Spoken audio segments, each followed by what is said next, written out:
Oke, assalamualaikum warahmatullahi wabarakatuh. Di sini saya akan menjelaskan tentang fungsi beserta komponen kontrol panel di Windows 10, guys.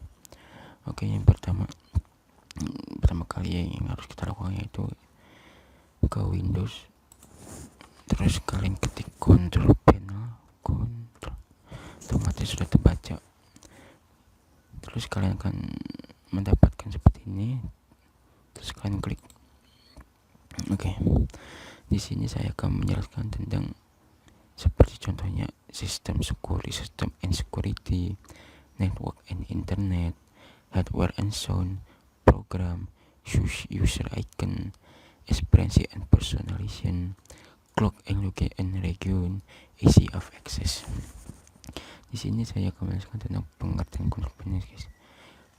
Kontrol panel merupakan bagian dari Microsoft Windows sebagai alat manajemen tool yang memungkinkan pengguna untuk mengolah tugas dan memodifikasi pengaturan pada perangkat keras atau perangkat lunak yang ada di dalamnya.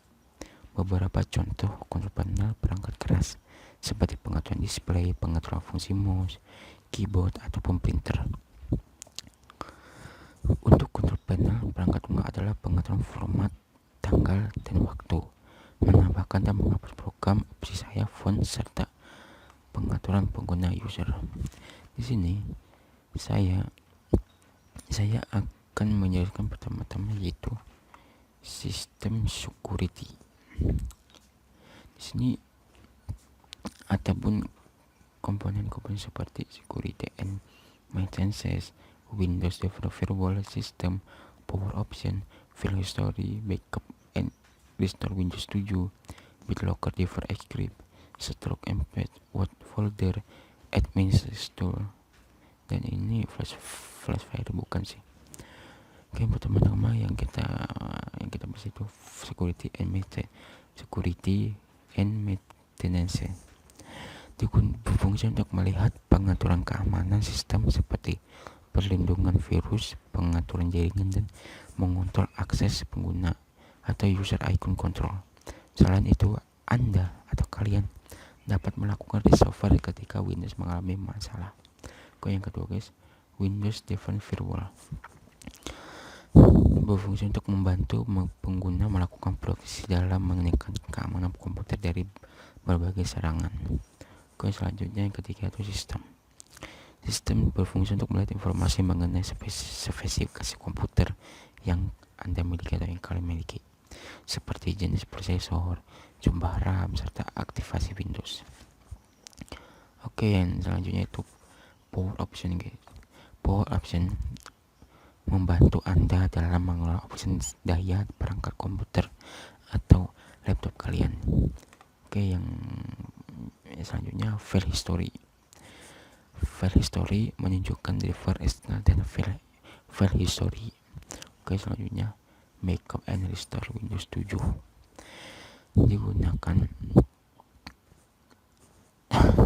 membuka cadangan atau mengembalikan pengaturan komputer seperti yang sudah dicadangkan. Oke, selanjutnya BitLocker Driver Encryption digunakan untuk mengaktifkan dan menonaktifkan driver pada partisi harddisk di komputer Anda dan mencegah agar orang lain tidak dapat mengambilkan file atau drive tersebut. Oke, selanjutnya Strong Space digunakan untuk mengelola ruang penyimpanan pada komputer atau laptop Anda dan melindungi komputer jika mengalami kegagalan drive.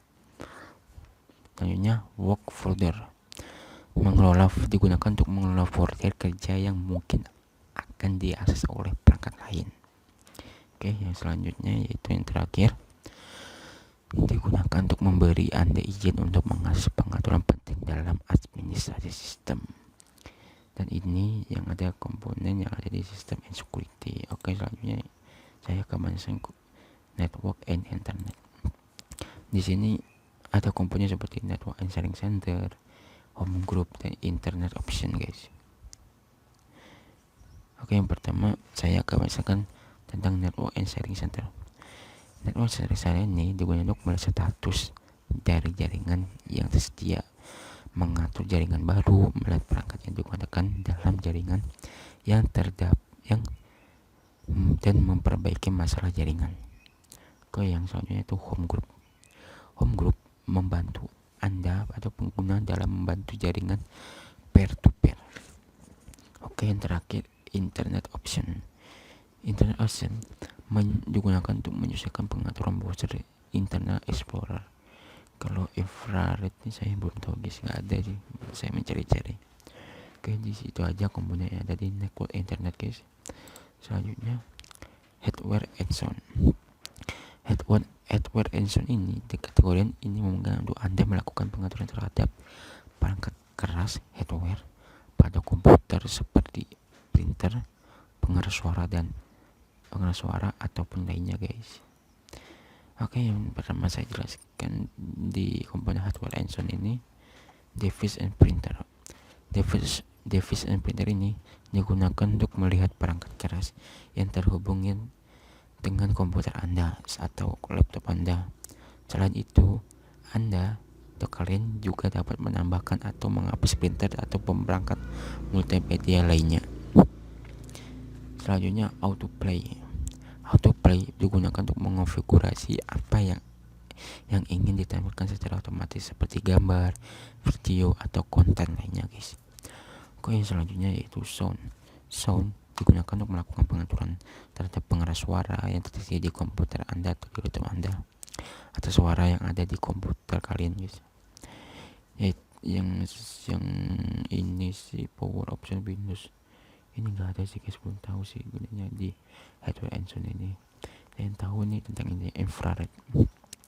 Infrared ini digunakan untuk mengatur perangkat infrared merah atau komputer atau laptop kalian guys. Dan itu saja yang saya tentang komponen dari hardware and sound ini. Saya akan lanjut ke program. Program ini memungkinkan Anda untuk melihat daftar aplikasi yang terpasang di dalam komputer Anda. Yang pertama itu saya menjelaskan tentang program and fitur. Program and fitur ini menambahkan atau memperbaiki dan menghapus instalan aplikasi yang pernah terpasang di komputer Anda. Dan kalau kalian menginstal contohnya kayak permainan contohnya PUBG Mobile, otomatis permainan PUBG Mobile Anda ada di sini guys, di program and fitur guys. Dan program fitur ini kalian bisa digunakan untuk menginstal atau menghapus aplikasi yang ada di komputer atau laptop kalian. Selanjutnya default and program. Default program ini digunakan untuk mengembalikan aplikasi default pada komputer Anda. Itu saja. Selanjutnya user icon. User icon ini ada komponennya yaitu user icon. User icon ini digunakan untuk melakukan perubahan terhadap akun Anda. Contohnya kayak username, kayak sini kan nama teman saya nih Sandi, kalian bisa ganti apa kayak nama cewek atau cowok gitu kan.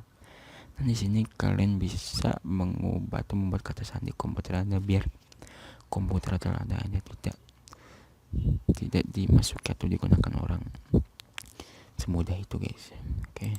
Yang kedua itu creditor manager. Creditor manager memudahkan pengguna menyimpan username atau password yang digunakan untuk masuk server. Itu saja komponen yang ada di user icon guys. Yang selanjutnya itu experience personalization. Guys, yang pertama yang saya komponen dengan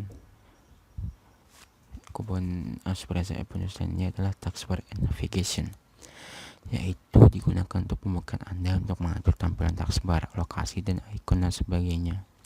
Yang kedua, AC of Access Center digunakan untuk memberikan Anda akses ke pengaturan Windows agar lebih mudah untuk digunakan. Yang ketiga, File Explorer Option membantu Anda untuk melihat dan mencari file yang ada di komputer Anda.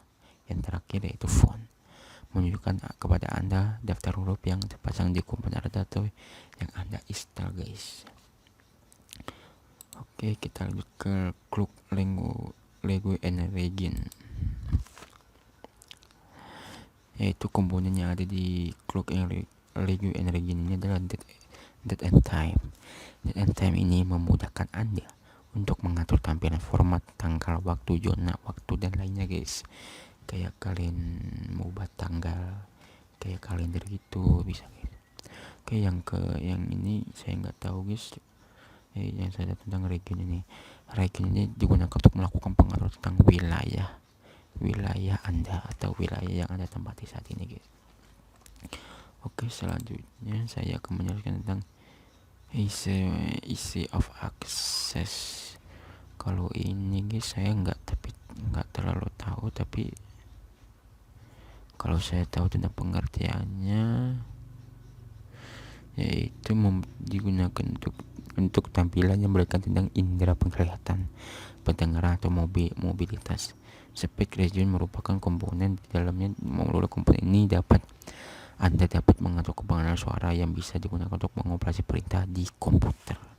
Tapi nggak terlalu jelas sih guys pengertiannya. Tapi kalau kalian tidak tahu tentang Office, lebih baik jangan kutak-atik deh. Boleh nggak tahu ya kan daripada dipermasalah dengan komputer atau laptop kalian. Dan itu saja guys yang saya tahu tentang control panel. Kekurangan saya mau maaf karena saya mau belajar juga. Sekian dari saya. Wassalamualaikum warahmatullahi wabarakatuh.